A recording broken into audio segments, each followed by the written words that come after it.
Haleluya. Ariko ngo ahantu twagendaniye n'Imana ntiyigeze idutererana. Ayo makuru mwaba muyazi. Kandi nta nubwo ifite gahunda yo kudutererana, ahubwo ifite gahunda yuko tugomba kuyishaka twarangiza tukayibona. Amen. Ndasaba noneho rero ko dutuza nsabe umwigisha na pasiteri batambukane. Ndashaka ko twumva ijambo ry'Imana dutuje. Iki cyokere nyine no kwirwanaho tukakivamo. Haleluya. Haleluya. Imana ntabwo yigeze idutererana. Cya gihe uri kwa muganga, cya gihe byakuyobeye, imyenda yashaje, uri kwakira amagambo akomeye, ntabwo yagutereranye. Irakarama. Baba, unastahili sifa. Baba, unastahili sifa. Tukufu ni wako milele. Tunakubasha uyu mugoroba. Mitima yacu inezezwe no kuvuga izina ryawe. Izina ryawe ni rubasha. Izina ryawe ni rubasha. Izina ryawe ni rubasha. Mw'iryo zina niho tubonera agakiza. Mw'iryo zina niho tubonera imibereho. Mw'iryo zina niryo ribahora ingoyi, abantu bakagendana umudendezo. Turabigushimiye. Turabigushimiye. Turabigushimiye. Nibyo bakoreye iri teraniro. Niyo mpamvu ubona bishimye, niyo mpamvu banezerewe, nuko imirimo yawe yakoretse, imitima yacu ikayizera ikayakira, tukaba bazima. Tuguhaye icyubahiro. Tugeze mu mwanya wo gutuza, tukumva ibyo uvugana n'iteraniro ryose. Ukavugana n'abagabo, ukavugana n'abagore, ukavugana n'abakobwa, ukavugana n'abasore, ukavugana n'abana bato, kuko ni wowe uvuga, amatwi yacu akazibuka, tukumva ibikwiye kumvwa. Hanze hano hari byinshi bitagira umumaro, ariko iby'umumaro biri muri wowe. Niyo mpamvu amatwi yacu agiye kumva ibyiza by'umumaro bikiza imitima. Baje barushye bakaruhuka, baje barwaye bakaba bazima, baje bari mu mwijima bakajya mu mucyo, baje bari mu rupfu bakabona ubugingo, ko muri wowe ariho ubugingo bubonekera. Cyubahiro ni cyawe. Kozi wawe wateguye, umugaragu wawe, umwana wawe ahagaze imbere y'iri teraniro. Mukoreshe kuruta uko wamukoresheje, kugira ngo ubwiza bwawe bugaragare n'ineza yawe imenyekane. Urakoze kumwambitsa imbaraga zibasha gusobanukirwa ibirenze by'umwana w'umuntu yamenya, ahubwo akenda ku by'ijuru abihawe n'umwuka, nawe akabitanga nk'uko umwuka yabiteguye, natwe tukabyakira, tukabaho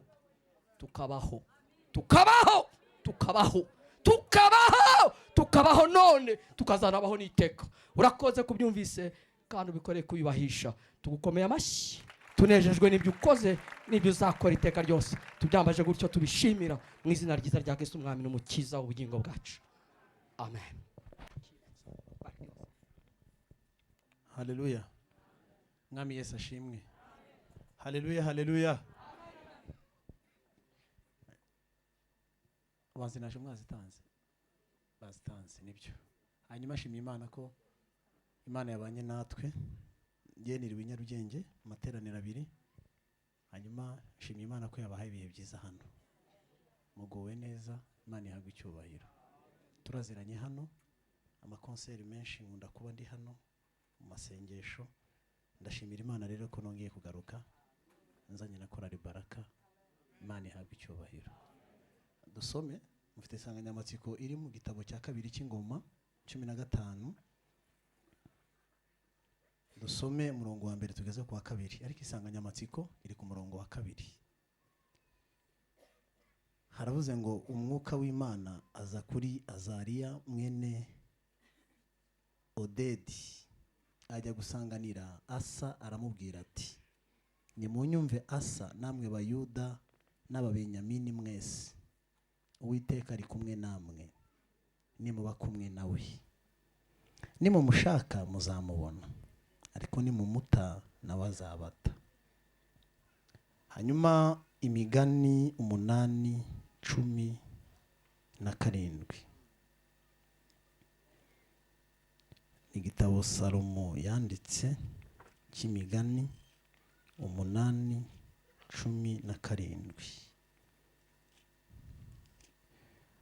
haravuze ngo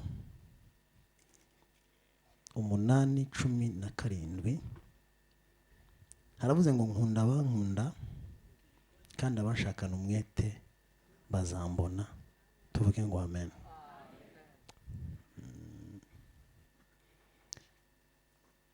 Imana irahari. Amen. Imana ihari nkuko mubona ibintu bisanzwe bihari. Iyo ihari imbere yabyo byose. Nkuko ushobora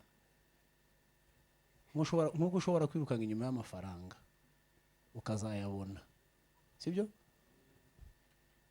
N'Imana irahari ariko yabayeho mbere y'amafaranga. Niba umuntu ashobora gushaka amafaranga akayabona, byaterwa n'uburyo wayashatse. Sibyo? N'Imana ushobora kuyishaka ukayibona. Haleluya. Amen. Kandi umuntu wabonye amafaranga iyo yagezeho mu gihe gito tubona ko asa nayo. Wari umuntu ushobora guhagurutsa hano twamureba kuva ku rukweto twareba kugeza hejuru ukabona asa n'amafaranga, kuko yagize igihe cyo kuyashaka agira gute, arayabona. N'umuntu washatse Imana akayigeraho asa nayo. Ntibinagoye iyo tubwiye ngo Imana warayibonye, iyo tubwiye ngo wagize gute, warayibonye. Mu by'ukuri nubwo utabitubwira twabibona, kandi niyo bitubwiye tukabona utubeshya turabibona. Kuko ntituyibonera mu magambo wigisha no mu byo uririmba, tubona ubuzima bwawe. Ubuzima bwawe rero nibwo butwereka yuko wayigezeho. Haleluya. Ntawageze aho iri ngo babonane, ngo bahure, baganire, bicarane, yayibonye ngo agaruka amaramasa. Amen. Ihari nkuko nari kumbwiye ngo ushobora kwirukanga inyuma y'ikintu paka ukazakibona. Kandi ugishatse nabi ntiwakibona, ariko ugishatse neza wakibona. Hari abantu bashaka amafaranga ntibagira umwete, murabazi? Abagabo muzi mwayagezeho n'abagore muyafite, mwaranengetse kugira ngo muyagereho. Hari abantu mubyuka saa 9 z'ijoro mujya kuyashakanya, nk'abantu bacuruza inyanya, bacuruza dodo. Hari igihe saa 10 zuzuye muba muri Nyabugogo, saa 9 ntajyaga nkora za niba turengiye za Gatsatiyo kahura n'abantu hariya kuri poiru buzuye, imba ariko bahita simbizi. Sangaye bagiye gushaka amafaranga, kandi ibyo bagiye kurangura bakabibona, bagera muri quartier bakabicuruza bakabona amafaranga. Ntabwo abantu bashaka Imana ari abanebwe, abantu bashaka Imana ni abanyamwete. Iyi Imana uyishakanye ubunebwe ntuyibona, ariko uyishakanye umwete urayibona. Kandi abantu bashaka amafaranga ntibajya niyo yaba ari repetition yayireka akavuga ngo hano hari ikintu biti kiraka ndakijyamo. Usaba uruhushya. Nta mpamvu ugira ku kintu cyitwa gushaka iki mafaranga. Niyo mpamvu abantu rero iyo bayishatse bayibona, kubera ko nta bindi bintu ibintu byose barabihagarika. Bagira bate? Ibintu byose bagira bate? Barabihagarika. Kandi abantu bayabona neza, ukabona wese basa nayo. Niba yari afite nk'akabiri ko imibiri yombi ukabona isaca cyane, kubera ko yahinduye amavuta. Nubwo atakwitukuza ariko yahinduye, yaguze amavuta nyine ari ku rwego rwe, ugahita ubona arakeye. Ntabwo ari abagore gusa, n'abagabo bajya bisiga ukabona umugabo arakeye kabisa, kubera ko asigaye agura amavuta ari ku rwego rwe. Yakwambara ni costume pana za zindi za kera, pana y'amapantaro ya kera, wanamureba kuva ku rukweto kugeza hejuru kabona arakeye, kubera ko yabonye abo nibo abantu bose bageze kwa Yesu bakamukoraho. Iyo bagarutse baba basa nawe. Ibintu bya kera biciriritse ntabwo wabimubonaho. Umuntu wageze aho Yesu ari wamubonye. Ibintu bya kera biciriritse Evode yatubwiraga ntubimubonaho, ahubwo umubona ubuzima bwa Yesu.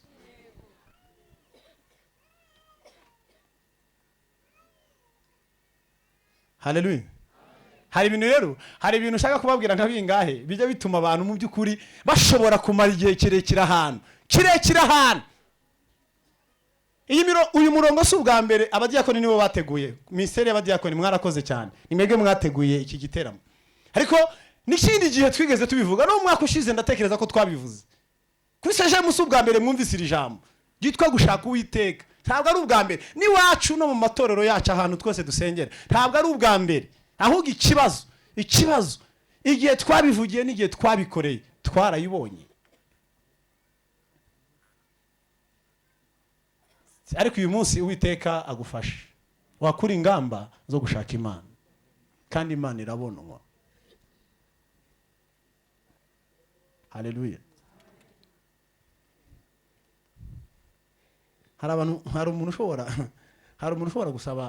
ushobora gusaba rendezvous cyangwa se audience ahantu hakomeye, akaza ngo mvuye kwa nyakubahwa, kandi nabonanye nawe pe, kandi bamureba, ugahita ubona azanye ikintu bita confidence, ukabona azanye ibimenyetso bigaragaza ko yahuye nawe. Yakwicara hariya, yajya yicara mu iteraniro, twamenya ko ajya aganira nawe byonyine, yarahira ko mutamuzana hano. Buri munsi uyoboye yajya avuga ngo nadusuhuze nawe, kugira ngo nubwo yaba ntacyo twajya tugerageza ngo nawe kuko ajya agirana ibiganiro na mwenyewe.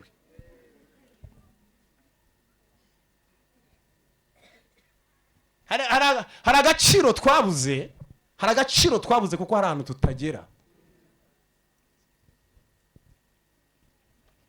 Hari igisuzuguriro abantu bahorana kuko hari ahantu batagera. Umuntu akaba atarize ariko akakubwira ngo mvuye muri biro, nabonanye nawe byonyine, ibyo byonyine mugahita mumwicaza inyuma y'abatambyi kandi atari umutambyi.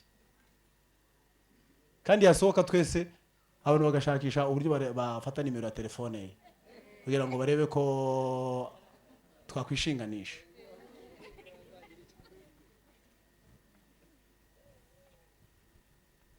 Hari umugabo wajyaga atubesha, ubuyobozi bwashize bwavuyeho misi yashize, twaba twicaye ahantu akatubwira ngo mvuye ku muvugizi anatubeshya kugira ngo twumve gusa ko avugana nawe.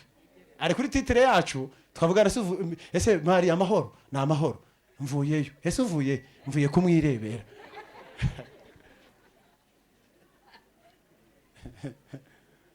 Anatubeshya rimwe na rimwe, yaranatubeshyaga kugira ngo twumve, kugira ngo dukange gusa.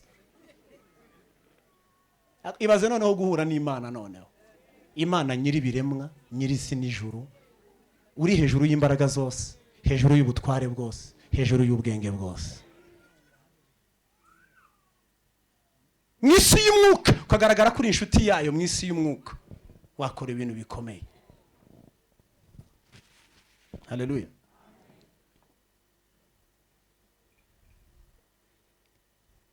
Hari ibintu bimeze nka routine, hari ibintu bimeze nk'akamenyero bijya bituma n'umunsi n'umwe dushobora kujya ku musozi w'amasengesho, tukajya mu bitaramo, tukajya mu masengesho, tugafata n'iminsi myinshi, kenshi tugataha ntacyo twakuyeyo, tugataha dusa n'abakozi bisa no gusenga ariko batasenze.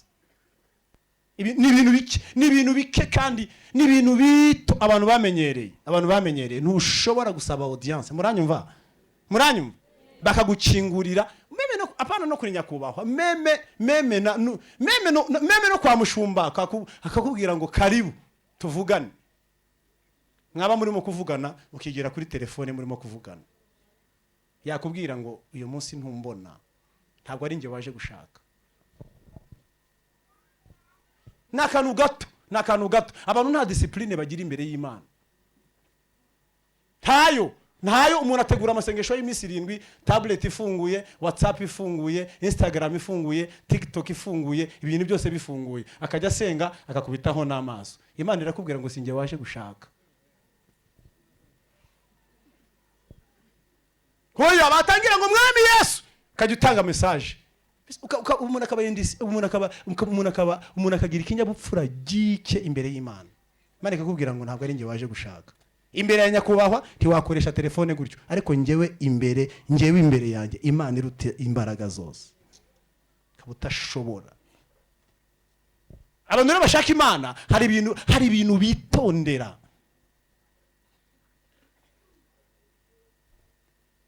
Amen. Abantu bashaka Imana hari ibintu bitondera. Iyo ufite audience, iyo uzi ubwenge, telefone urafunga itaza no gusona imbere y'umunyacyubahiro Yesu mwami. Nigeze ninjira mu biro bivuganye n'umuntu ari njye umushaka, telefone isona kandi uwo muntu washakiraga yaragiye kuma kandi ni ikintu twari tuvuganye ari buze kuma, ariko mbere yo kohereza amuhamagara, ariko kandi n'umuyobozi ari njyewe mukeneye. Ndavuga ngo uyu muntu ndabivanga kandi ari njye umukeneye. Iyo abantu bashaka Imana ntabwo bayivanga. Haleluya. Haleluya. Iyo abantu bashaka Imana ntabwo bagira bate, ntibayivanga. Umwanya w'Imana wari uw'Imana. Imana ikomeye kuruta ibintu byose. Nimushaka muzambona, ariko nimubikora nabi ntimuzayibona. Izakubwira ngo umva mama, ntiwiteguye, ntabwo wamaye umwanya wawe wose, ntiwiteguye pe. Mwitoze rero, abantu bashaka Imana mwitoze. Hari ibintu ushira ku ruhande hanyuma ukayigenera igihe cyayo. Hari ibintu ushira ku ruhande, hari ibintu kinga, hari ibintu birorera. Imana ibafashe. Narivuze ngo Imana ibafashe, mbabwiye ibintu bikomeye. Kandi nejo mu gitondo, ejo kuwa mbere muzaza gusenga, ntimuzabikosora, ariko mbifurije kubikosora. Imana nta n'inyenye yakwereka mu gihe uyivanga.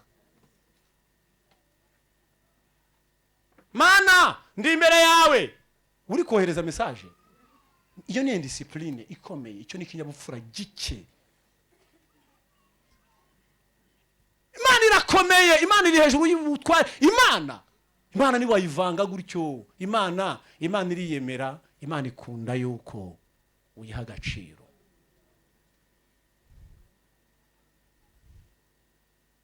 Ninde uyiruta se wayirutisha? Ku buryo ujya kuyivanga yatangira kukuganiriza wowe ukajya kuvugisha abandi. Ku buryo mutangiye kuganira wowe ugahita utangira Ibi rero muzi impamvu.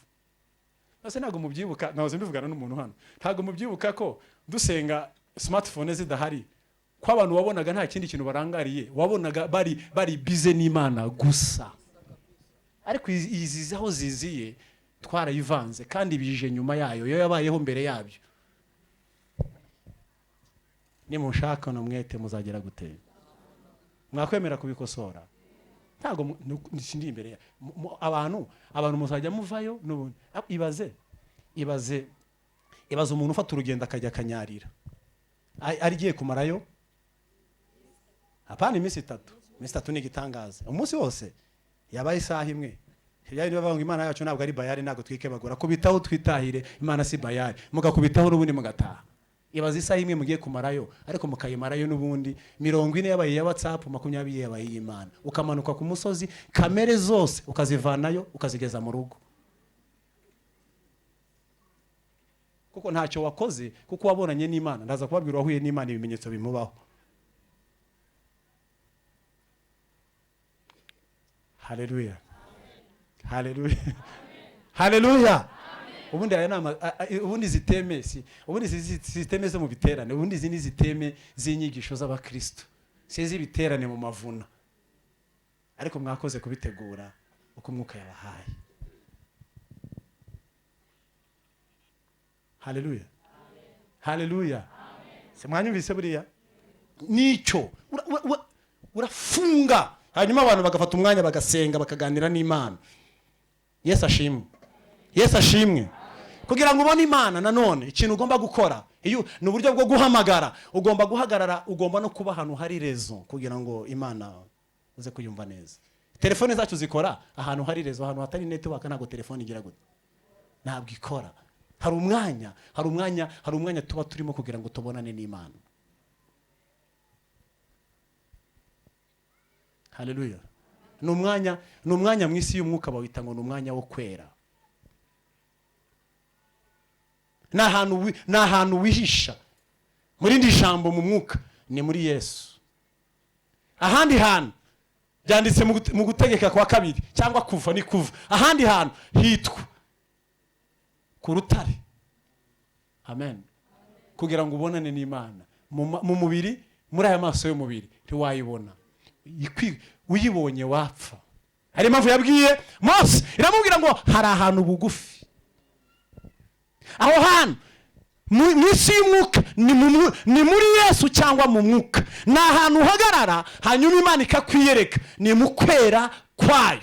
Iyo hari ibyaha Imana ntihagera, ariko iyo wera Imana irahaza.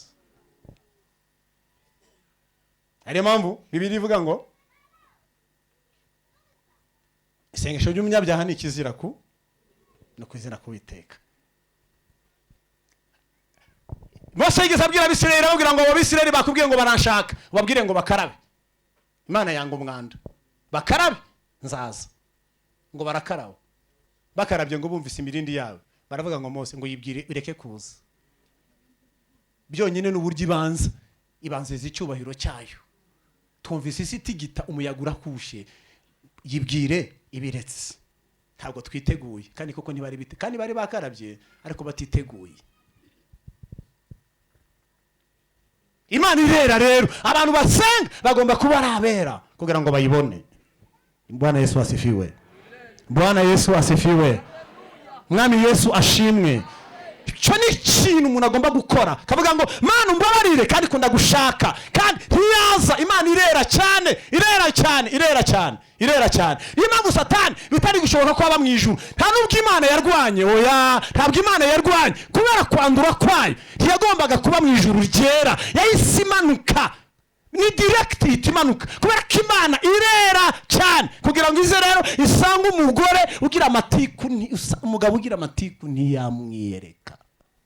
Imana agomba kubanza kwera hanyuma akabona Imana. Mwami Yesu ashimwe. Mwami Yesu ashimwe. Sindi mubatindire abantu, ndashaka kubabwira abantu bashatse Imana bakayibona. Nishaka mvuge batatu gusa hanyuma dusenge. Ntago ndi bubatindire, muri concert sinjya ninda. Haleluya. Haleluya. Ugomba gushaka Imana. Ijambo rya mbere ugomba gushaka Imana kugeza ubwo hari ikimenyetso kikubaho. N'abantu bose muhuye wagiyeyo wagaruka bakavuga ngo byagenze bite, kuko wagiye atari kugarutse. Ugahita ubabwira ngo nagiye ntameze gutya, ariko nagezeyo mura n'Imana, niyo mpamvu nagarutse meze nya. Haleluya. Haleluya. Ukagenda nta kashe yari kuri, ukagenda wari umunyantege nke, ariko wagaruka ukagarukana ikintu kuko wawibonye, wahuye nayo. Nbifurije kugera ku musozi w'Imana ugahura nayo. Nusoma Itangiriro 32 guhera kuri 23 kugeza kuri 31, umugabo witwa Yakobo yahuye nayo, aravuga ngo ndarambiwe maze iminsi mu bintu. Afata umuryango warawambutsa cyangwa yaboki, aravuga ngo nimugende, nje ndumva ndi mu mwuka, ndumva niyumvamo gusigara njyenyine, ndumva shaka gusigara. Yumvagize inyota yo gusigara wenyine, yumvagize inyota yo kwigizayo ibintu. Iyo umuntu ashaka Imana hari ibintu yigizayo biri buze kumugora, kabyigizayo, kabivana ku ruhande, ibintu byose ukabicirari, bavuga ndashaka gusigara ndi jyenyine. Kandi abantu basengera muri rusange bakunda guhomba, abantu basengera mu kivunge bakunda kurata, ariko abasenga bonyine incuro nyinshi bakunda kwakira ikintu.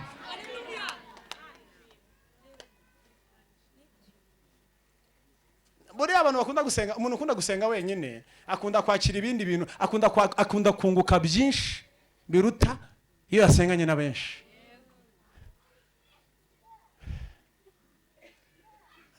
Abwira Rasheli mugende, bareya mugende,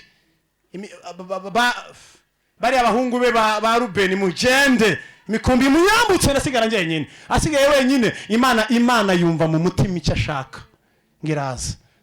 Nusoma neza Bibiliya, abantu bakunda kumwita marayika, ariko nusoma Bibiliya wumva ari Imana ngo yiyiziye. Niko havuga ngo iraza ngiramufata, irambwira ngo Yakobo uranshaka ngiramufata.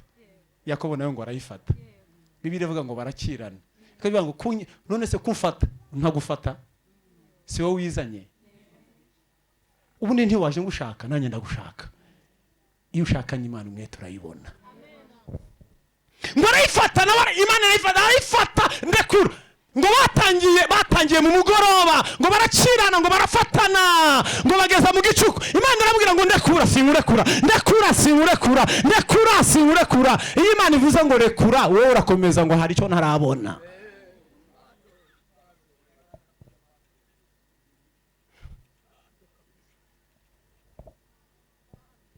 Wowe wabonye umugore ugira ngo wabonye byose, ubona n'umugabo ugira ngo warashikiriye. Wabonye n'igare ugira ngo wagezeyo, ubona na kamoto ugira ngo wagezeyo, wubatse kadasire ugira ngo warabonye, wabonye iduka rizamuka ugira ngo warashikiriye. Ni ukuri hari ikintu utarabona. Uzi ikintu wabonye n'abapagani bakibonye batasenze. Utunga ikintu abapagani batunze batasenze, wowe usenga ukagira ngo wabonye ikintu. Ko mutanyumvise? Wubatse inzu abapagani bubaka batasenze ugira ngo hari ikintu wabonye gikomeye. Wabonye imoto abapagani n'ubundi batunga kandi nabo batagize gute. Ariko uzi ko utunga ikintu umutinganya atunga, ukagira ngo wagezeyo. Ariko Yakobo yari afite ibyo abapagani batunze, yari afite amasho, yari afite byose. Aravuga ngo ibi bintu nabizi ko n'abapagani babifite, ariko hari icyo ntarabona, hari icyo ntarabona. Aramubwira ngo niki? Aramubwira ngo paka ukime. Nukuri ntunze ibyo abandi bose batunze, ariko hari ikintu ntarabona. Aramubwira ngo ndekura sinkurekura sindakibona. Bigeza mu rukerera rwa saa 11. Aramubwira ngo ndekura burakeye, dore abantu baratubona. Yakobo aravuga ngo nibashaka batubone, ariko ndagufata. Pewa sifa Yesu. Aramubwira ngo sindafata, ndagufata. Wowe nunzi ibintu abisi batunze, ndashaka gutunga ibyo abantu badatunze, ndashaka gutunga ibyo abanyakigali badatunze, ndashaka gutunga ibyo abanyabyaha badafite.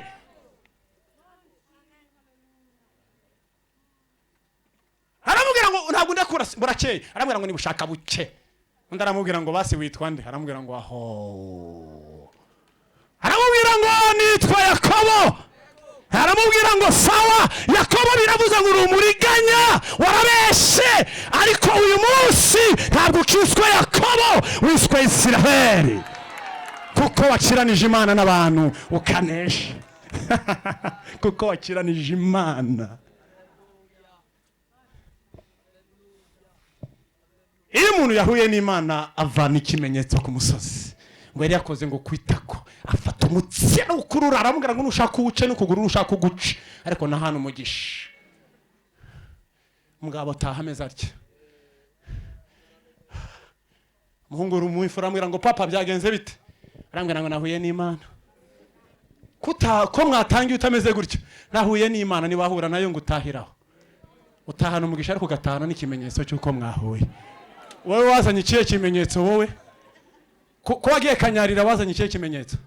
Ko wagiye kizabonwa, ko umugabo watarabimenya ko wahindutse, ko umugore wawe watarabizi, ko na n'uyu munsi ukigira amahane. Ntayo wabonye. Wageze aho basengera, ariko ni wahuye n'Imana, ushaka Imana. Aba bahungu bari hanora bajya mutubwira ngo muvuye niki mwazanye, ko nta kimenyetso muko. Mbifurije kugerayo, hanyuma mukazana ikimenyetso. Kandi ngiye gusoza nibwo no. Imana ibane nawe. Narivuze ngo Imana ibane nawe. Ariko James reba ibintu byamubayeho. Dore umugabo atashameza nuko yatangiye. Yabambukije ameze gutya. Wose ko kimeze nka kukera warumeze. Niki cyakubayeho mu byukuri? Ko kimeze nka kera wa mugore we, wa mugabo we. Kimeze nka kera. Yuda aramubwira ngo ariko papa niki cyabaye? Aramubwira ngo ubu nahuye n'Imana, kandi ikintu cyambayeho sinyitwa Yakobo, niswe Isiraheli. Abagiye muri Isiraheli benda barabizi n'amateka yaho, ntago ndagerayo, ariko mwabimenye. Uyu munsi igihugu cyitwa Isiraheli nicyo gihugu kiba mu isi cyonyine gifite izina ryavuye mu masengesho. Urakoze cyane wanyumvise. Nicyo gihugu cyonyine. Libani ntiryavuye mu masengesho, Kongo ntiryavuye mu masengesho, Isiraheli ryavuye mu masengesho. umugabo yahuye n'Imana atahana izina yitwa Isiraheli ryavuye mu masengesho. Imana ibane nawe. Narivuze ngo Imana ibane nawe. Narivuze ngo Imana ivane nawe. Senga kugeza ubwo umuturanyi wawe abona ko wahuye n'Imana. Umugabo wa kabiri yagezeyo aravuga ngo umugabo umwe n'umugabo witwa Salomo aravuze ngo ndumva mfite ikintu mbura kajya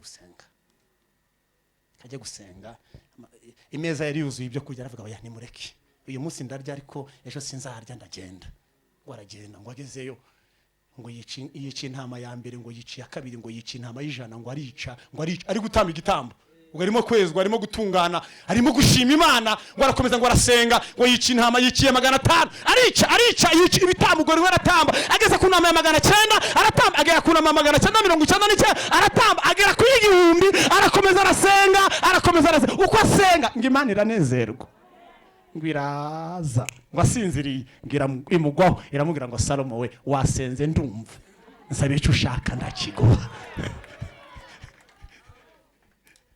Iramubwira ngo sabe icyo ushaka senga kugeza ubwo Imana yonyine ikubwira ngo sabe icyo ushaka. Arayireba aravuga ngo urantunguye ako nta bwenge ngira ndakana gato Abisirayeli nabana jyu nyihera ubwenge.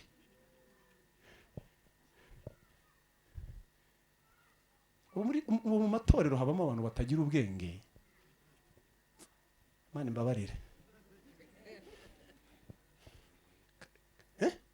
Byonyine n'uburyo abantu bahagarara hano hari ubona abantu bahagarara hano kese abantu ko afite masters ko afite maîtrise ko afite nani degree cy'umuntu n'uburyo hagarara byonyine n'uburyo yambara nta bwenge agira. Ukabona ijipo ukabona ikanzu ukabona ibintu binyuranye bicuritse. Senga kugeza ubwo Imana iguha ubwenge kuko ubwenge butuma umuntu amenya ko yambara igitangaza. Kabona umuntu kabona umuntu avuga uko asubiza kabona nta bwenge yavuga kamuvugiyemo atuje kurimo kuganira na mugenzi wawe ugatuza tumuraganira na Masedrike ni mukuru tuza yitse nawe witsemo kumutanyumvise igitangaza. Umugabo yavuga ukagendaga umugore yavuga umugabo akagenda akabona umuntu asubiza nawe utagira ubwenge ariko ubwo bwenge ntubwiga mu ishuri imbere y'Imana bubayo.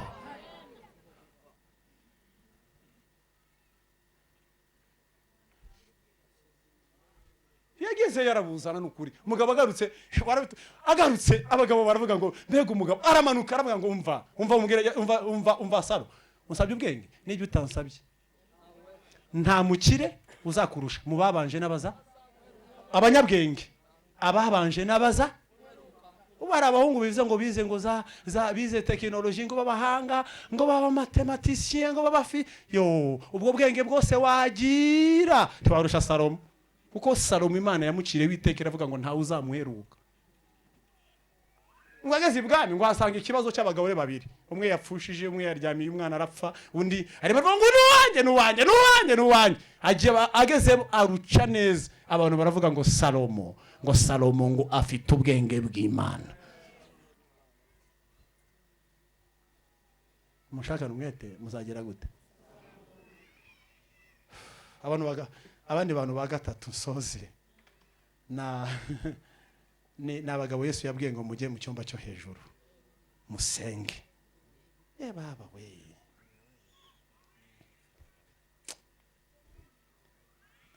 seje mukunda gusenga hanze havuga mu buryo buri special nagarutse ngo baragenda ngo umunsi wa mbere ntibabwiwe iminsi bahamara ngo basenga arimo ijambo ushaka kubabwira abantu bashaka Imana bagena n'umuco wo kwitegereza bagira ikinyabupfura muranyumva bakayitegereza. Mwari mwabona abantu bahagaze muri stade bakicara muri stade kugeza ubwo bategereza chef wabo kugeza ubwo agira gute Uya muzarebe no kuri bifa uturi. Hari igihe dushiraho bife tugategeza ko umukuru azaza kuvuga ngo uyu munsi umukuru araza gusangira natwe. Abantu b'abagabo nkatwe tukamutegereza kwarura bikatugira gute? Twajya kwarura kandi avuze ngo araje. Ni mubikoramo ararura nyuma yacu se tumusigire abantu bose bagategereza. Kabya bindi mujye mutegereza umugabo mu rugo. Kavuga ngo reka umugabo ntarahagera reka tubanze tugire dute. Biracyabaho se byo? Simbizi. Utabikozemo haraho biba ndabyemeye.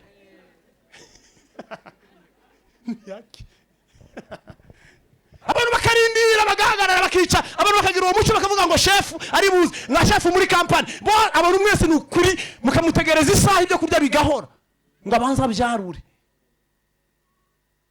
Abantu bategereza Yesu ku biryo ariko nibategereze Yesu kugeza ubwo azabahereza ikiruta ibiryo.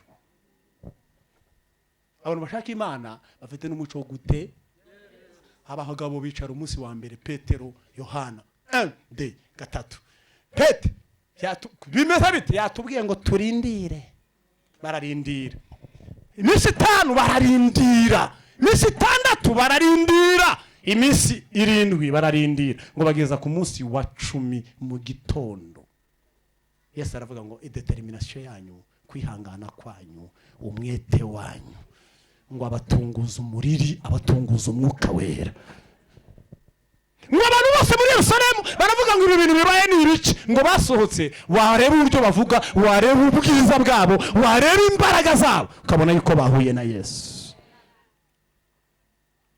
Ibintu bakoze muri Yerusalemu nazo mbiganira na mwene data ibintu bakoze muri Yerusalemu Imana ibiduhaye SEGEEM Imana ikabiduha i Kigali agasuzuguro k'abadayimoni kacika. Dusuzuguye bingana nuko nta Mana twabonye dusuzuguye bingana nuko tudasenga tungana n'amasengesho yacu dutukwa bingana n'amasengesho yacu hanyuma dutinyutswe bingana n'amasengesho n'uburyo dufite Imana. Ntabwo intare yabiri hano muranyumva neza igahagarara imbere ya James gutya intare igahagarara imbere ya James bakabana bari kumwe nayo bari kumwe ingwimbuga ize imukere James hano intare igize gute igitangaza yakwibwiriza ikagenda n'abantu babonye Imana bakayigeraho bakaba bahagararanye nayo hari bitabamukera.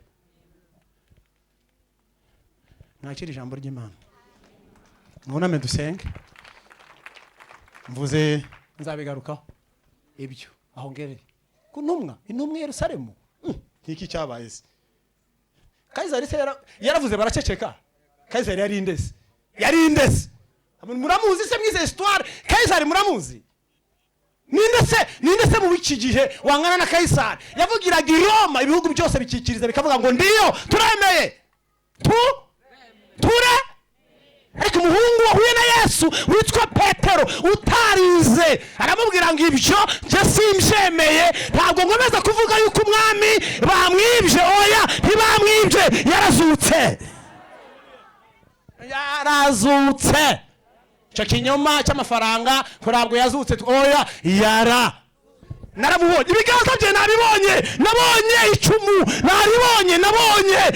naramubonye n'amaso yanjye ntabwo akiri mumva ni muzima ntabwo abasirikare ntabwo intumwa zamwibye umwami yicaye iburyo bw'Imana data. Ndabivuze mukora icyo mushaka abantu bahuye n'Imana bagera kuri uru rwego badashobora gutinya no gupfa. Impamvu mwirondereza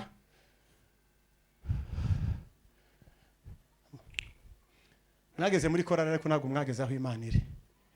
Mwageze muri ADEPR ariko nimuragera aho Imana iri. Hari ibintu abantu bakakira umubatizo w'amazi menshi ariko batarakira Imana mu buzima. Bakakira inshingano ariko batarakira Imana. Mbifurije kugera aho Imana iri. Senga kugeza kuyifata ikaguhindurira amateka. Imana ibaho umugisha. Unama gatoya dusenge.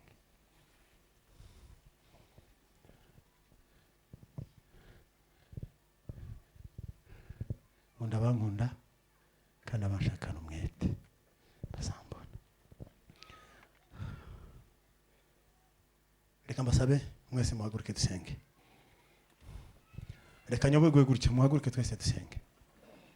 Ndasenga hanyuma naza kurarika na shemu aze gufata umwanya wo gusenga, dufatanye umurimo w'Imana. Senge. Ngiye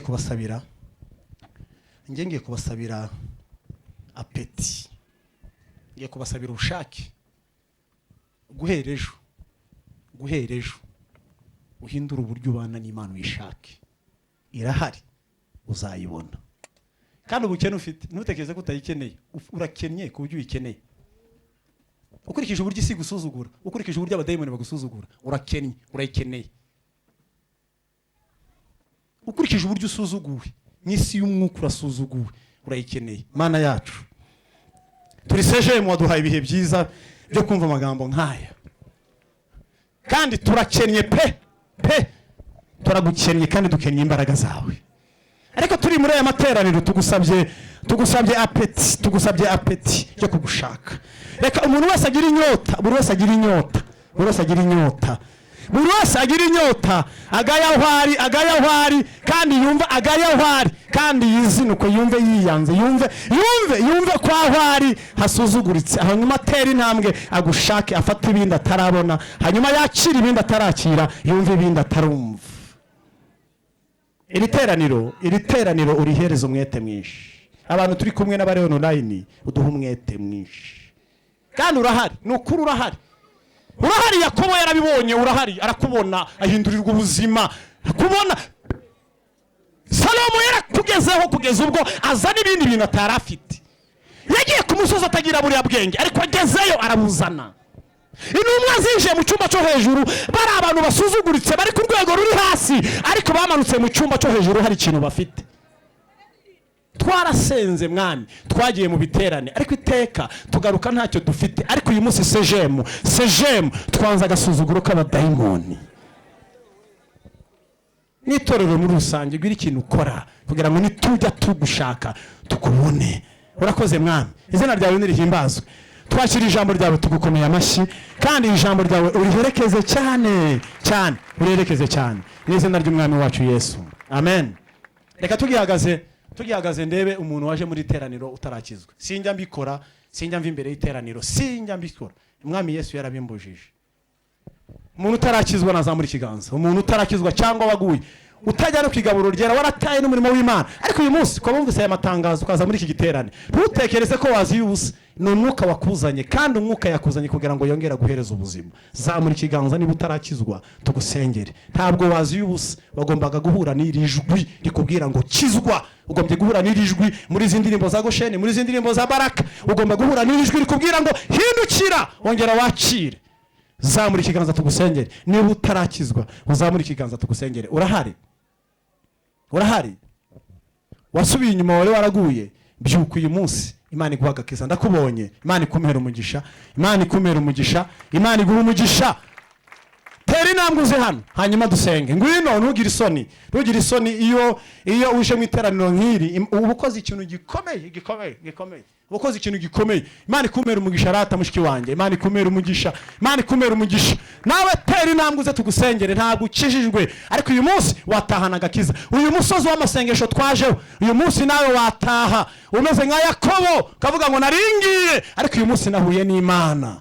Imana ikaguhindurira izina, Imana ikaguhindurira. Zamura ikiganza, ngwino tugusengere. Tera intambwe tugusengere. Izi ndirimbo ntabwo zarepetewe ubusa, izi ndirimbo ntabwo zaziye ubusa. Ni ukugira ngo ntabwo iki giterane cyateguriwe ubusa, ni ukugira ngo wakire icyo utagira, ni ukugira ngo Imana yongere ikugarukeho, ni ukugira ngo Imana yongere guhereza ubuzima utarufite. Yakobo yatahanye izina ryitwa Isiraheli, uyu munsi nawe watahana izina rya Mugisha.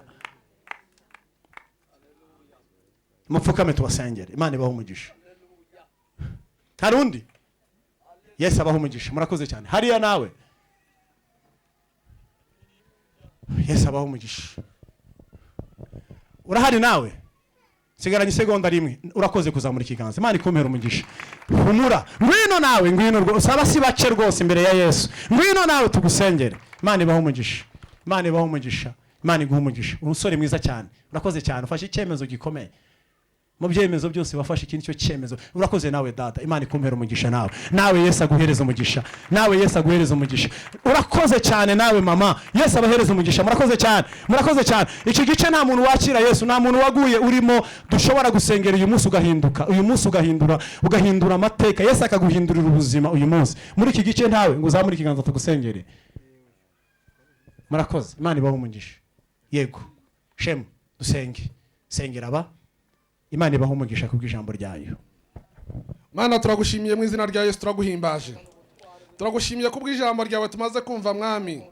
Ijambo ryifitemo imbaraga zo gukura umuntu mu rupfu rikamugeza mu bugingo.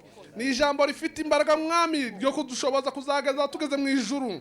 Abashiki bacu na bene data bateye intambwe Mana, bamaze kumva ijambo ryawe bemeye gutsindwa naryo. Kandi Mana data wa twese uri mu ijuru, turabizi neza ko iyo umuntu ateye intambwe imwe nawe utera izisigaye zose kugira ngo umwakire. Reka bamere nka Yakobo bahinduke Isirayeli uyu munsi mu izina rya Yesu umukiza wacu. Urakoze kubanye natwe mwami kubw'ijambo ryawe. Iri teraniro ryose riri imbere yawe turarisengeye mwami kugira ngo bongere bakorwe ku maso. Nibutse wa munsi wa Elisa na Gehazi ngo yari afite ikibazo kinini cyuko yabonaga ababarwanya Abasiriya gusa, ariko amaso abona gutabarwa ntayo yari afite. Reka ukore ku maso yacu mwami, uhezesha amaso ya buri wese kugira ngo abashe kubona ubutabazi buvuye muri wowe. Urakoze kubanye n'iri teraniro, tugushimiye kuri aba ngaba rero utanze mwami. Ureke bazakorere muri wowe, bakomerere muri wowe, bagendere muri wowe ubuzima bwabo bwose mwami, kugira ngo kuri wa munsi tuzabiratana imbere yawe. Urakoze kutwumvise kandi ukoze byinshi kubwa Yesu mwami n'umukiza wacu,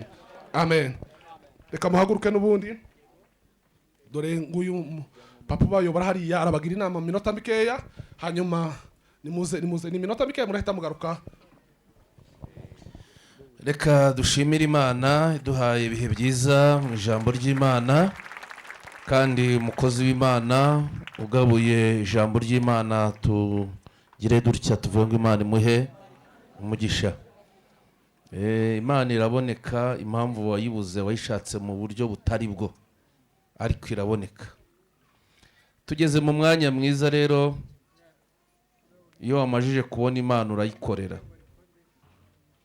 Turumva indirimbo za korali Baraka, turaza no kumva indirimbo za korali Gosheni, ariko turakora n'umurimo wo kubaka urusengero uko umutima wawe ubikubwira. Ndasaba ko bazana giseke aha. Ntago tubikora mu buryo bw'imbaraga nyinshi. Imana niyo nyir'umurimo, uwo yahamagaye akayumva, kumva ijwi akayitaba, amenya no kuyikorera. Ndagusaba rero wowe uraha, murabona ubushyuhe buraha, birakomeye cyane, ariko turashimira Imana aho igejeje ikora. Murabona ko urusengero rugiye kuzura, turi muri finissage, turimo turifuza gushyiramo plafond n'ibindi bijyanye nayo, birasaba amafaranga rero. Imana iyo wayibonye umenya n'uburyo ugomba kuyikorera, ukabona n'imigisha yo mu buryo butandukanye. Nabasabaga ko mwatambuka mukazana amafaranga mugashyira muri ibi biseke, kandi n'umuntu washaka kuza agafata mikrofone akagira icyo avuga nawe turayimuha.